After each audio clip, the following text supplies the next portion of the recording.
Most people have been doing an exercise with a mini band at the ankles just like I'm wearing called monster walks. Monster walks are a phenomenal exercise to activate and kind of target all the muscles around the glutes and the hips. Okay, there's a couple things that people need to probably know about the exercise. Number one, you can put the band either at the ankles, making it more hip dominant, or you can wear the band right above the kneecaps, but that makes it a little bit more of a quad or knee dominant exercise. But what you can also do if you're a seasoned veteran is you can put the bands in both places.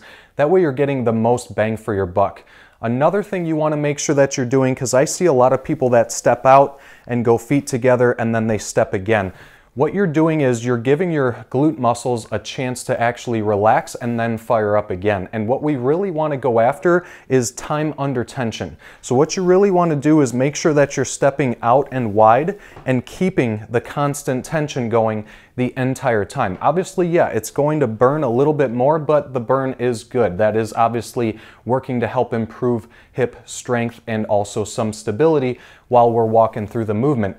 The other thing I want to make sure is that people are keeping their toes straight ahead. Every time you step out, you have a tendency to turn your toes out, and what you're doing is you're changing the angles of the muscles that we're actually targeting or strengthening. So we want to make sure that our toes are straight ahead, and then another thing we want to make sure is that we're keeping the knees slightly bent, but also the hips back. So that's known as maybe a partial squat or an athletic position. So just make sure that you are in fact staying down low. And then last but not least is making sure that you are actually stepping diagonally and wide, but also moving backwards.